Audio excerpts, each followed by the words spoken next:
जब भी हम दुनिया के रिचेस्ट लोगों की बात करते हैं तो हमारे माइंड में अरब फैमिलीज, ब्रिटिश रॉयल फैमिलीज और इलोन मस्क जैसे लोगों का नाम आता है। पर शायद आप में से कुछ लोगों को ये पता होगा कि इस दुनिया की सबसे रिचेस्ट फैमिली का नाम है रोथस्चाइल्ड फैमिली। एक ऐसी फैमिली जिसकी एस्टिमेटेड नेटवर्थ $2 ट्रिलियन से भी ज़्यादा है। इस फैमिली के पास 1800 से ज़्यादा लग्जरी मैंशंस और 100 से ज़्यादा प्राइवेट जेट्स हैं। जी हाँ, ये कोई फिक्शन नहीं बल्कि एक रियल वेल्थ की रियल स्टोरी है। तो जानेंगे आज की इस वीडियो में कि कौन है ये रोथस्चाइल्ड्स और कैसे इन्होंने इतनी बेशुमार दौलत कमाई। तो चलिए शुरू करते हैं। तो रोथस्चाइल्ड फैमिली की कहानी शुरू होती है 18th सेंचुरी से, जब फ्रैंकफर्ट जर्मनी की एक यहूदी बस्ती में मेयर एम्स्टल रोथस्चाइल्ड का जन्म होता है। और उस टाइम के बाकी यहूदियों की तरह इनके पास भी उनकी खुद की जमीन या खेत नहीं था, जिसके बाद ये अपना फैमिली पाथ फॉलो करते हैं और एक टेक्सटाइल ट्रेडर बन जाते हैं। और टेक्सटाइल ट्रेडर बनने का एक रीजन ये भी था कि उस टाइम पर यहूदियों पर काफी अत्याचार होते थे और ऐसे में यहूदियों को ना तो फार्मिंग करने की इजाजत थी और ना ही फल सब्जी बेचने की। मेयर रोथस्चाइल्ड बहुत जल्दी इस टेक्सटाइल ट्रेडर वाले काम से ऊब गए थे और एक ऐसे वेंचर की तलाश में थे जो इन्हें हाई प्रॉफिट मार्जिन ला कर दे। और इसी बीच इन्हें पता चलता है कि गोल्ड कॉइन्स और एंटिक चीजों की ट्रेडिंग में बहुत पैसा है। तो फिर क्या था, इन्होंने एक ट्रू एंटरप्रेन्योर की तरह फटाफट अपने आप को इस बिजनेस में एस्टेब्लिश किया और एक ब्रिलियंट स्ट्रेटेजी को अनकवर किया। उस टाइम पर मेयर रोथस्चाइल्ड एक कोर्ट एजेंट के तौर पर काम कर रहे थे। इसे आप आज के टाइम का स्टॉक ब्रोकर भी समझ सकते हैं। और इनके मेन क्लाइंट थे प्रिंस विलियम। तो प्रिंस विलियम को जब भी सोने के सिक्के खरीदने होते थे तो वो मेयर को कहते थे कि आप मार्केट में जाकर मेरे लिए सोने के सिक्के खरीद कर लाइए। तो मेयर क्या करते थे, वो पहले मार्केट में जाकर सोने के सिक्के सस्ते दाम में खरीद कर उन्हें महंगे दाम में प्रिंस को बेच देते थे और इस बीच वो एक अच्छा प्रॉफिट कमा लेते थे। इस स्ट्रेटेजी को आज के टाइम पर फ्रंट रनिंग कहते हैं, which is illegal right now. तो 1782 आते आते मेयर रोथस्चाइल्ड ने एक डिसेंट वेल्थ बना ली थी और वो प्रिंस विलियम के इन्वेस्टमेंट मैनेजर बन गए थे। पर मेयर के लिए ये तो बस एक शुरुआत थी। देखिए, उस टाइम पर जब भी बड़े बड़े ट्रेडर्स के बीच में कोई डीलिंग होती थी तो उन्हें फाइनेंस की जरूरत पड़ती थी और फाइनेंस के लिए हर इंसान लोन लेने वाले के साथ साथ लोन देने वाले की क्रेडिबिलिटी को भी चेक करता है। तो ऐसे में मेयर को ये बात समझ में आ चुकी थी कि अगर वो अपने आप को एज ए बैंक रजिस्टर कर लेते हैं तो उनकी क्रेडिबिलिटी और भी बढ़ जाएगी। उनका ये डिसीजन बिल्कुल सही साबित हुआ और मेयर रोथस्चाइल्ड्स उस टाइम पर फ्रैंकफर्ट के सबसे अमीर आदमी बन गए थे।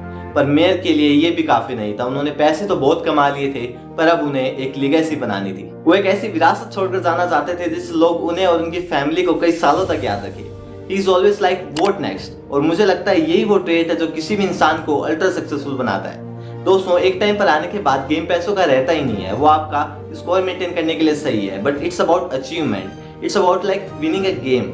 It's about to level up. और मेयर को ये बात बहुत अच्छे से समझ में आ चुकी थी कि अगर उन्हें ऐसा करना है तो उन्हें फ्रैंकफर्ट और इवन जर्मनी से भी बड़ा सोचना पड़ेगा। और इसीलिए मेयर ने अपने 5 में से 4 बेटों को वियना, पेरिस, नेपल्स और लंदन जैसी फाइनेंशियल कैपिटल्स में भेज दिया था ताकि वो वहां जाकर उनके बिजनेस को एक्सपेंड कर सके।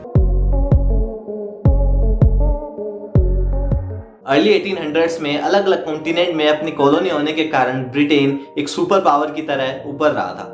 इंडस्ट्रियल रिवॉल्यूशन ने उसकी इकोनॉमी को ट्रांसफॉर्म कर ब्रिटेन को एक इंडस्ट्रियल और मैन्युफैक्चरिंग पावर हाउस बना दिया था। 1694 में बैंक ऑफ इंग्लैंड के लंदन में एस्टेब्लिश होने के बाद लंदन एक ग्लोबल फाइनेंशियल सेंटर बन गया था। मेयर रोथस्चाइल्ड ने फ्रैंकफर्ट में तो अपना बिजनेस बिल्ड कर लिया था और उन्हें पता था कि अगर उन्हें इस प्रोस्पेरिटी को अपनी फैमिली को हैंड ओवर करना है तो उन्हें यूरोप के बाकी देशों में भी अपने बिजनेस को एक्सपेंड करना होगा। और ऐसा करने के लिए उन्होंने अपने तीसरे बेटे नेथन रोथस्चाइल्ड को लंदन में बिजनेस एक्सपेंड करने के लिए भेज दिया था। नेथन रोथस्चाइल्ड के लिए प्रेशर थोड़ा सा ज्यादा था क्योंकि वो अपने फादर को ये प्रूव करना चाहते थे कि वो भी अपनी फैमिली लेगेसी को मेंटेन करने के लिए इक्वली कैपेबल है। नेथन एक बेहद एम्बिशियस पर्सनैलिटी का इंसान था। उसे उसके फादर ने अपने लंदन में बिजनेस को एक्सपेंड करने के लिए 20,000 पाउंड यानी आज के करीब 21 लाख रुपए दिए थे। पर नेथन का प्लान इस अमाउंट को कैसे भी करके मल्टीप्लाई करना था। उस टाइम पर लंदन की टेक्सटाइल इंडस्ट्री बूम पर थी। वहां पर छोटी छोटी बहुत सारी वर्कशॉप्स और फैक्ट्रीज थी जो कॉटन से लेकर सिल्क तक की सभी तरह की टेक्सटाइल डिजाइन करती थी। नेथन को इसमें एक बहुत अच्छी अपॉर्चुनिटी दिखाई दी और उसने टेक्सटाइल इंडस्ट्री से पैसा बनाने के लिए 3 सोर्सेस बनाए। नंबर 1, नेथन रोथस्चाइल्ड यूरोप में एक्सपोर्ट किए जाने वाली ब्रिटिश टेक्सटाइल की लार्ज क्वांटिटी में परचेज को फाइनेंस करता था। Number 2, Nathan British textile manufacturer को उनके प्रोडक्शन कैपेसिटी को एनहांस करने के लिए लोन देता था। और नंबर 3, नेथन ने अपने आप को इंटरनेशनल टेक्सटाइल ट्रेड में एक मिडलमैन के तौर पर एस्टेब्लिश किया और हर ट्रांजैक्शन पर एक अच्छा अमाउंट कमाया। हालांकि नेथन रोथस्चाइल्ड की लाइफ में टर्निंग पॉइंट आता है 1815 में, जब यूरोप में नेपोलियन वॉर चल रहे थे। उस टाइम पर ब्रिटेन और पर्शिया के बीच में नेपोलियन बोनापार्ट के अगेंस्ट वॉर चल रहे थे, जिसे बैटल ऑफ वाटरलू भी कहा जाता है। उस टाइम पर न्यूज को एक से दूसरी जगह जाने पर टाइम लगता था और इसी चीज का फायदा उठाया नेथन रोथस्चाइल्ड ने। उस युद्ध में ब्रिटेन जीत चुका था, पर इन्होंने लंदन, जो कि ब्रिटेन का एक फाइनेंशियल हब है, वहां पर यह अफवाह फैला दी कि ब्रिटेन हार गया है। और ऐसे में लोगों ने हड़बड़ी में आकर ब्रिटिश गवर्नमेंट बॉन्ड्स बेचने शुरू कर दिए। और ऐसे में नेथन ने एक गैम्बल खेला और हैवीली ब्रिटिश गवर्नमेंट बॉन्ड्स में इन्वेस्ट कर दिया। और जब फिर ये न्यूज आई कि ब्रिटेन जीत चुका है, तो उसके गवर्नमेंट बॉन्ड्स की प्राइसेस भी स्काई रॉकेट हो गई। और क्योंकि उस टाइम पर नेथन रोथस्चाइल्ड ने लो प्राइसेस पर हैवीली इन्वेस्ट किया था, तो उसने भरकर प्रॉफिट कमाया, जिसने उसकी इमेज को फाइनेंशियल मार्केट में एक जीनियस के तौर पर बना दी थी।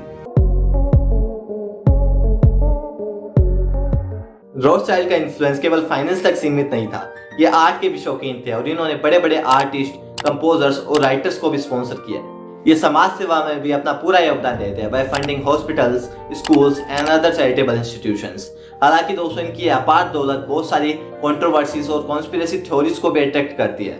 कई एंटी ज्यूस लोगों ने इन पर आरोप लगाया है कि ये वर्ल्ड गवर्नमेंट को इन्फ्लुएंस करते हैं और अपने फायदे के लिए दो देशों में युद्ध भी करवा देते हैं। पर कुछ भी हो, रोथस्चाइल्ड फैमिली आज वेल्थ और पावर का एक ग्लोबल आइकन बन चुकी है। तो आपको ये वीडियो कैसा लगा और हम हमारे कंटेंट को कैसे इंप्रूव कर सकते हैं, अपना वैल्यूबल फीडबैक हमें कमेंट्स में जरूर दीजिएगा।